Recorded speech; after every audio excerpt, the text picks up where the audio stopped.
Today we're going to talk about lacto-fermenting, one of the oldest and most effective food preservation techniques we have.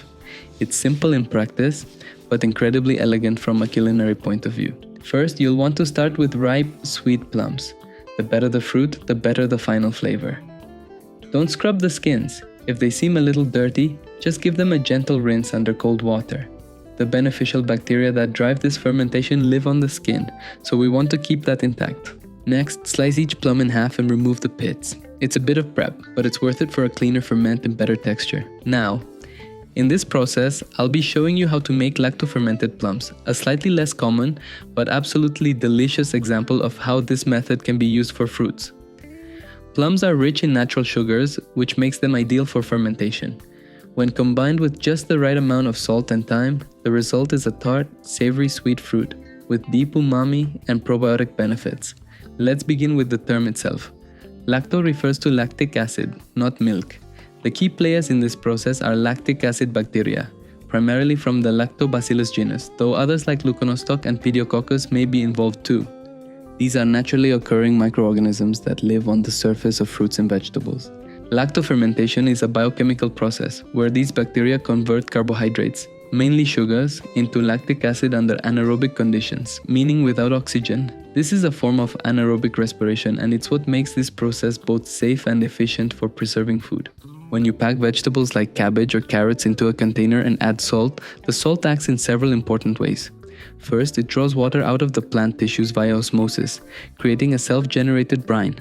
Osmosis is the movement of water through a semi-permeable membrane, like the skin of a fruit or vegetable, from an area where there's more water, less salt, to an area where there's less water, more salt, in order to balance the concentration. In the context of lacto-fermentation, when we sprinkle salt onto fruits or vegetables, it creates a higher concentration of solutes, like salt, outside the cells than inside. To balance things out, water moves out of the cells and into the salty environment. This brine serves as the liquid medium in which fermentation occurs. Second, the salt concentration inhibits spoilage organisms and molds, while allowing salt-tolerant lactic acid bacteria to thrive.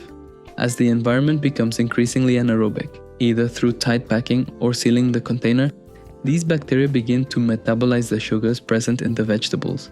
Their metabolic byproduct is lactic acid, which lowers the pH of the environment. A pH of around 4.5 or lower is generally sufficient to inhibit pathogenic microbes.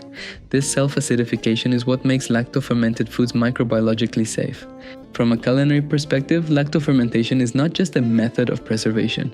It's a tool for building depth, complexity, and character in food.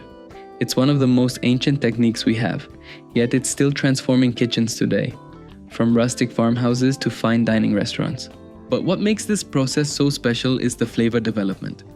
As the sugars in the food are broken down into lactic acid, you get this clean, tangy acidity that's completely different from vinegar.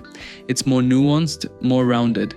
Alongside the acidity, you get subtle, earthy, funky, and umami notes that no spice or condiment can quite replicate.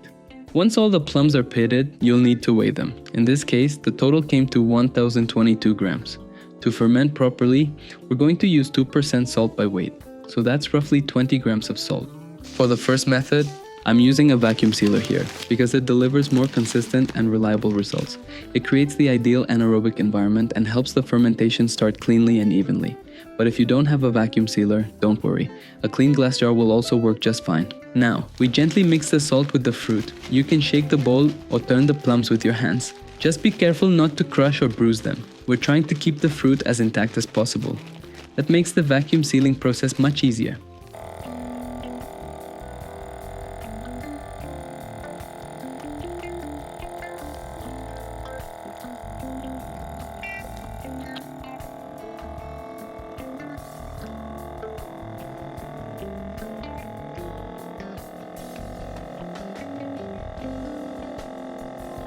Once they're sealed, that's it. Just leave them at room temperature, ideally around where you'd keep other fresh fruit. In a few days, you'll start to notice the change as the flavors develop and the magic of fermentation takes over.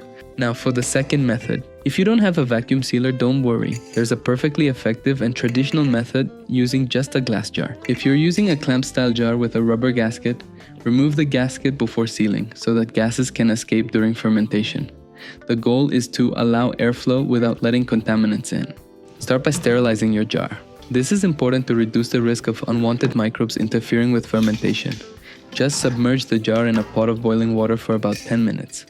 Then, carefully remove it using clean tongs and let it air dry upside down on a clean towel or rack. Slice the plums in half, remove the pits, and optionally cut each half into quarters to help them fit better and reduce air gaps. In this case, the total weight of the pitted fruit came out to 775 grams. For fermentation, we'll use 2% salt by weight, which means we'll need about 16 grams of salt. Then, use a sterile utensil, like a spoon or spatula you've dipped in boiling water. Gently stir and press the plums to distribute the salt. Be careful not to crush the fruit. The goal is even mixing without breaking them down too much. To keep the plums fully submerged, place a zipped-up plastic bag partially filled with water on top of the fruit inside the jar. Push out the air from the bag and seal it. For extra safety, you can double bag it in case of leaks. Gently move it around so it sits evenly and covers the surface of the fruit. And that's it. You've just learned 2 simple but powerful ways to make lacto-fermentation. If you try this at home, let me know how it goes. And if you want ideas for what to make with your fermented plums, whether it's sauces, glazes, drinks, or something unexpected, drop a comment and I'll happily share some recipes.